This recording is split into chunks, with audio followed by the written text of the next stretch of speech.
সবাইকে জানাই শুভ নববর্ষ। সবার সারাটা জীবন সারাটা বছর খুব ভালো কাটুক। তো আজকে আমার এই জীবনে মনে হয় প্রথম যে সকালবেলায় ব্লগ শ্যুট করে সেটা আবার এডিট করে বিকালের মধ্যে আপলোডও করছি। আর এই জামাটা বলো কেমন লাগছে। তো আমি রেডি হয়ে গেছি, আমি আমার ছেলেকে নিয়ে যাব পুজো দিতে। এটা 2 পিস, তো আমার ভীষণ পছন্দ হয়েছে এটা। তো চলো, নিজে রেডি হয়ে গেছি, ছেলেকে তার আগে রেডি করে দিয়েছি। এবার দুজনে মিলে যাই পুজো দিতে। আসলে আমার হাজব্যান্ড যবের থেকে বাইরে ট্রান্সফার হয়েছে তবের থেকে তো এই সমস্ত স্পেশাল দিনগুলোতে ও থাকে না। জামাই ষষ্ঠী 2-3 বছর আগে হয়েছে বোধহয়, তা ও সারাটা দিন ছিল না, 12টার মধ্যে বেরিয়ে গেছিলো। আর 2 বছর আগে বোধহয় পয়লা বৈশাখে ও ছিল, তাও সেদিনও ও 12টার সময় বেরিয়ে গেছিলো। সকালবেলা জাস্ট পুজো দিতে গেছিলাম। তো আমার হাজব্যান্ড সবসময় আমাকে বলে যে আমি যখন এখন তোমাদের পাশে নেই, দূরে আছি, তো এই সমস্ত দিনগুলো তুমি ছেলেটাকে নিয়ে উপভোগ করো, নাহলে আমার ছেলেটা একটু মন খারাপ পাবে। সবাই যখন দেখে তার পাপা মাম্মাম একসাথে ঘুরতে যাচ্ছে, ওর তখন খারাপ লাগবে। তো যাই হোক, আজকে আর কোনো রকম কোনো দুঃখের কথা না। আজকে নতুন বছর, নতুন বছরটা যেন খুব ভালো কাটে সবার। আর টোটো খোঁজ করছিলাম, মানে এসেই ভাবছিলাম যে টোটো পাবো, কত দূর যেতে হবে পেতে। তো যাই হোক, আমাদের পাশের বাড়ি একজন ছিল, একটি কাকা, তো তার টোটো করেই আমরা এখন যাচ্ছি। আমি প্রথমে বলেছিলাম যে আমার ছেলেদের স্কুলের আগে কমলাকান্ত কালীবাড়ি আছে, সেখানে পুজো দিতে হবে, কিন্তু আমার ছেলে সকাল থেকে বলছে বজরংবলীর মন্দিরে যাবে। তো আমার হাজব্যান্ড বললো ওর যেহেতু বজরংবলী মন্দিরে যাওয়ার ইচ্ছা, তো তোমরা আজকে ওখানেই পুজো দিয়ে দাও। তো তার কথা মতোই আমরা চলে এসেছি। আর মিষ্টির দোকানে কত ভিড়, আর তেমন দেখো রাস্তাতে ভিড়, ভীষণই ভিড়।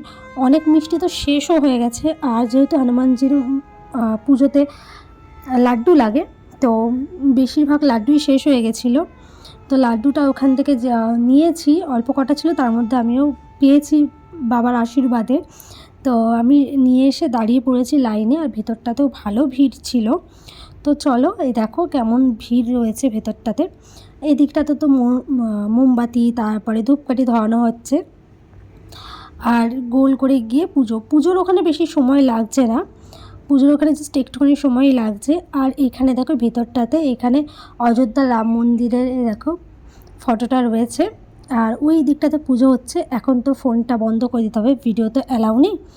তো আমার পুজো দেওয়া হয়ে গেছে, তারপর আবার টোটো করতে চেপে পড়েছি। একবার যাব শ্বশুরবাড়িতে, ওখানে একটুখানি সময় কাটাবো, তারপর আবার বাড়ি চলে আসবো। তো বাড়িতে চলে এসেছি। আর এখানটাতে দেখো, এখানটাতে কেমন ফাঁকা ফাঁকা লাগছে না? ওই দেখো ওইখানটাতে টিভিটা ছিল আমাদের, তো টিভিটা খুলে ফেলা হচ্ছে ওখান থেকে। আসলে টিভিটা আমার বাপের বাড়িতে নিয়ে আসা হয়েছে। ছেলেটা যেহেতু এখন বেশিরভাগ সময়টা বাপের বাড়িতেই থাকে আমার, তো টিভিটা ওর মানে খুব কার্টুন দেখতে পছন্দ। তো তার জন্য ভাবলাম এখানে টিভিটা পড়েই থাকে, তো নষ্ট হয়ে যাবে, ইলেকট্রনিক্সের জিনিস ব্যবহার না করলে তো সেটা নষ্ট হয়ে যাবে। তো তার জন্য ওই বাড়িতে নিয়ে গিয়েছি। আর এখন আমরা যাচ্ছি বাড়ি। আমার ছেলে আবার আজকে বলছে মা আমি বিরিয়ানি খাবো। তো তার জন্যই ভাবছি যে আমাদের পাড়াতে যাওয়ার আগে আখরবাগান বলি, সেখানে একটা বিরিয়ানির দোকান আছে, তো দেখি ওখানে পাই নাকি। তো যাই হোক, ওখানে আমি পাইনি, আমি আমার বাবাকে বলে দিয়েছি বিরিয়ানি নিয়ে আসার কথা। বাবাকে বলেছি আমিও খাবো, আমার ছেলেও খাবে। তো বাড়িতে চলে এসেছি, এসে এবার মুখটা পরিষ্কার করছি একটা ওয়াইপস দিয়ে।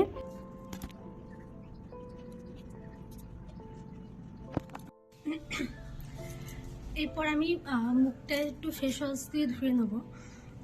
কি তার আগে দেখাই, এটা তো আমি পয়লা বৈশাখ সকালবেলা করে পুজো দিতে গেছিলাম, আর কিছু নাইটি কিনেছি পয়লা বৈশাখে, তো সেই নতুন নাইটি আজকে একটা পরবো।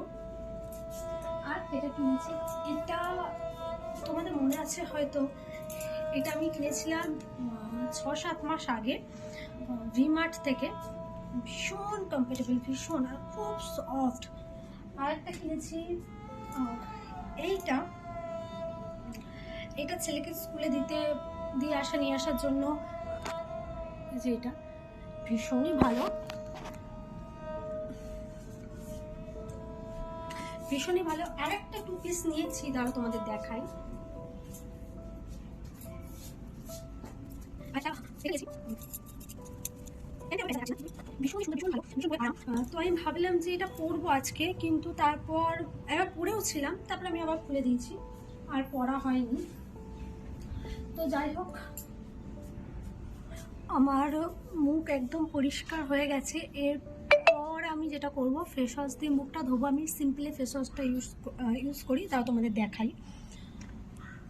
এই দেখো এই ফেস ওয়াশটা, এটা ভীষণই ভালো। তো এটা আমি ইউজ করব, এটা দিয়ে এখন মুখটা ধোবো। তার আগে নাইটিটা পরে নিই। আর মেকআপ পারি বা না পারি, কি হয় না, মানে সব কিছুই তো ফাউন্ডেশন থেকে তারপরে প্রাইমার সবই দিই। তো এর জন্য আমি অনেক ভিডিওতে দেখেছি যে মেকআপ করতে যতটা টাইম লাগানো উচিত তার থেকে বেশি মেকআপটা রিমুভ করতে। তো তার জন্যই একটা ওয়াইপস দিয়ে মুখটা মুছে নিলাম। আর ওয়াইপসটা নিয়েছিলাম আমি ল্যাক্টোক্যালামাইনের, আমি এর আগে দেখলাম কি না আমি ভুলে গেছি। তো এটার আমি ওয়াইপসটা নিয়েছিলাম, এবার এটা দিয়ে মুখটা ভালো করে পরিষ্কার করে নিয়েছি। আবার ফেস ওয়াশ দিয়ে নেবো, কিন্তু তার আগে এই যে আমার যে বস্ত্রটা আছে সেটা চেঞ্জ করি। আর এটা না একটু লুজ আছে, এটা একটু সেলাই করতে হবে, কিন্তু পরে বিশ্বাস করো বিশাল আরাম, বিশাল। এটা আমি নিয়েছি মিশো থেকে, তো ভীষণই আরাম। এই রকম সাদামাটাভাবে কাটলো আজকে আমাদের নববর্ষ। তো তোমাদের কেমনভাবে কেটেছে অবশ্যই কিন্তু আমাকে জানিও, আর দেখাবে অন্য একটা ব্লগে। বাই।